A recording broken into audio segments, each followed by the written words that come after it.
இந்த பதிவு துலாம் லக்ன அன்பர்களுக்கு கேதுவனுடைய சுயசாரம் பற்றிய பலன்கள்.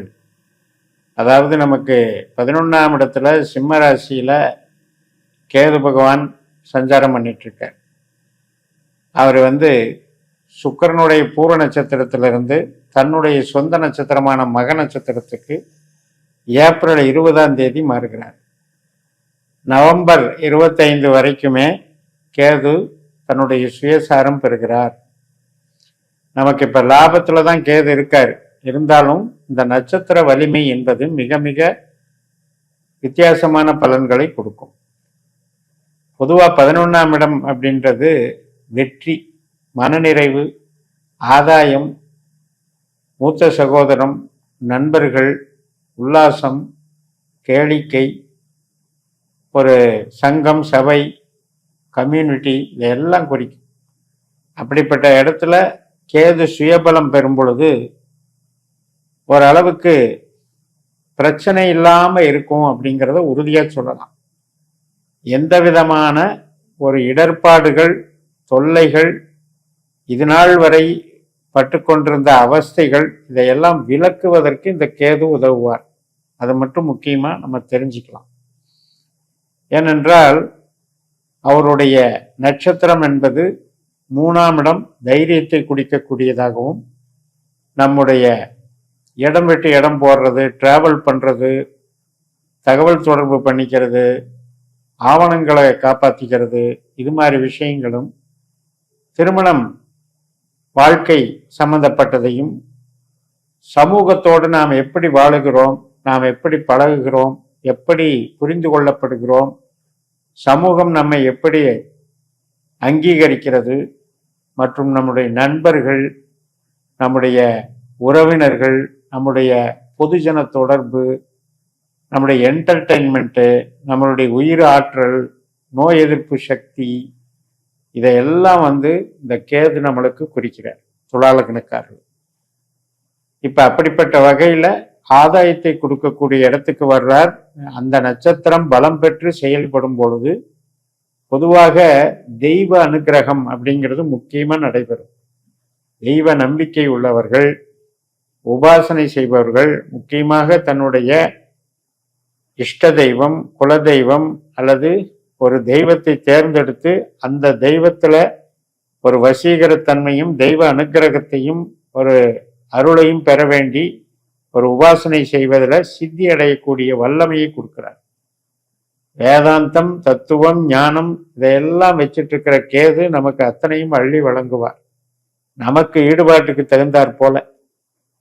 இல்லாவிடில் அட்லீஸ்ட் உங்களுக்கு ஒரு மருத்துவ ஞானம், ஒரு பிசிக்கல் எக்ஸசைஸு மற்றும் ஒரு தத்துவங்களை, ஒரு பிலாசபியை நீங்க டீல் பண்ற விஷயத்தையாவது கொடுப்பார். அந்த வகையில உங்களுக்கு நம்பிக்கையாகவும், நம்பிக்கைக்கு உரிய நபர்களோடு நாம் நல்ல வகையில பழகி அதன் மூலம் நாம் மகிழ்ச்சி அடைவதையும் காட்டுவதுதான் இந்த கேது. இப்ப நம்ம பிறந்த ஜாதகத்துல இந்த கேதுவனுடைய நட்சத்திரம் இருக்கு, அஸ்வினி, மகம், மூலம். இந்த 3 நட்சத்திரத்துல எத்தனையோ கிரகங்கள் இருக்கலாம்.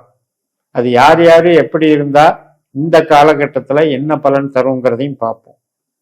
இப்ப இந்த அஸ்வினி, மகம், மூலம், அதாவது மூலம் தனுசு ராசி, அஸ்வினி மேச ராசி, மகம் சிம்ம ராசி. இந்த இடத்துல சூரியன் இருந்தது அப்படின்னா அரசாங்க ஆதரவு, அரசு வழி ஆவணங்கள், அரசு வழி அதிகாரங்கள், தொடர்புகள், அது மாதிரி தந்தை வழி ஆதாயங்கள், தந்தை சம்பந்தப்பட்டது நமக்கு அனுகூலமாக இருக்கக்கூடிய வகையில செயல்படும்.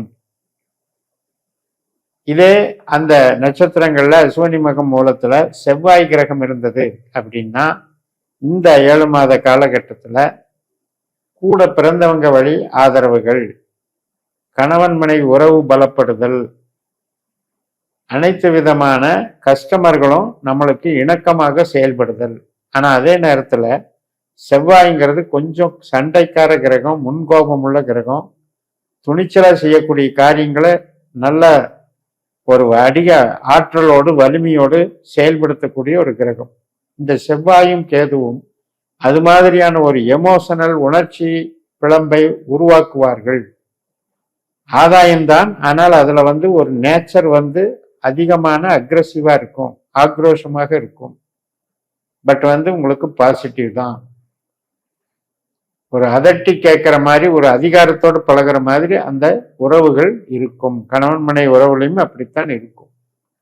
ஒருவருக்கொருவர் சளைக்காம ஒரு வாக்குவாதம் பண்றது, பட் 2 பேரும் சேர்ந்துதான் இருப்பாங்க. இது மாதிரியான விஷயங்கள். இப்ப இதே அஸ்வினி மகம் மூலத்துல புதன் கிரகம் இருக்கு அப்படின்னு வச்சுக்கோங்க. அப்ப உயர்கல்வி, வெளிநாட்டு கல்வி மற்றும் சாஃப்ட்வேர் சம்பந்தப்பட்டது, கணிதம் சம்பந்தப்பட்டது, இந்த மாதிரி மேனேஜ்மெண்ட், இது சம்பந்தப்பட்ட விஷயங்களுக்கெல்லாம் அற்புதமாக வேலை செய்யும். மாவன் வகை உறவுகள், தகவல் தொடர்பு சாதனங்கள், இதுக்கெல்லாம் அற்புதமாக வேலை செய்யும். ஒரு கான்ட்ராக்ட் எடுத்து பிளம்பிங் ஒர்க் பண்றது, ஒயரிங் ஒர்க் பண்றது, இது மாதிரியான அற்புதமான விஷயங்களை செய்வோம். எஜுகேஷன் டிபார்ட்மெண்ட்ல முக்கியமான ஒரு பங்கு வளர்ச்சியை கொடுக்கும். இப்போ ஒரு புக்கு பப்ளிஷ் பண்ணணும்னா அது புதனுடைய ஆதிக்கத்துல தான் நடக்கும். அதே சுக்கிரன் இந்த அஸ்வினி மகம் மூலம் நட்சத்திரத்துல இருந்தது அப்படின்னா இந்த 7 மாத காலகட்டத்துல லக்ஸுரியான ஒரு ஆவணங்கள், ஒரு லேப்டாப் ஆகட்டும், செல்போன் ஆகட்டும், ஒரு பிரயாணங்கள் போறது வர்றதாகட்டும், ஒரு லக்ஸுரியான தகவல் தொடர்பு முறைகள், பழகு முறைகள், பிடித்தவர்களோடு பழகுவது, நண்பர்களோடு உல்லாசமாக வெளியில சென்று வருவது, மொத்தத்துல மகிழ்ச்சியாக இருப்பது அப்படிங்கிறது சுக்கிரன் வகையில கொடுக்கும்.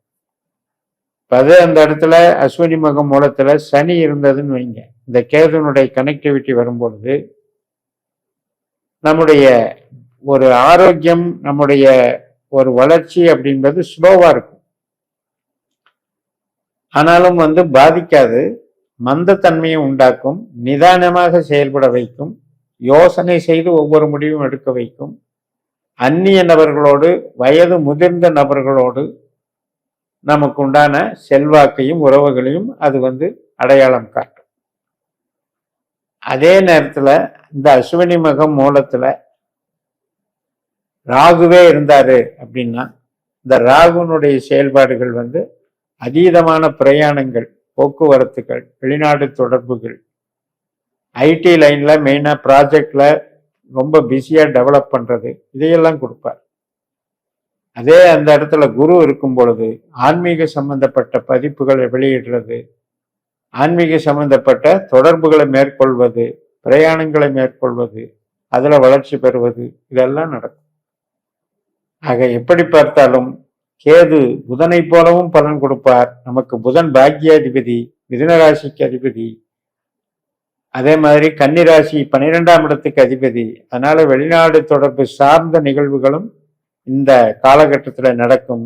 உங்களுக்கு கேதுவனுடைய திசை, புத்தி, அந்தரம், சூட்சுமம் இந்த காலகட்டங்களோடு பொருந்துவதா என்று பார்த்து இந்த பலன்களை சரிபார்த்து கொள்ளுங்கள் என்று சொல்லி நிறைவு செய்கிறேன். இந்த சேனலை சப்ஸ்கிரைப் பண்ணி ஷேர் பண்ணுங்க. உங்க தனிப்பட்ட ஜாதக பலாபலன்களை என்னுடைய வாட்ஸ்அப் நம்பர்ல தொடர்பு கொண்டு பலன் பெறுங்கள். உங்களிடமிருந்து விடைபெறுகிறேன். உங்கள் JMS. நன்றி, வணக்கம்.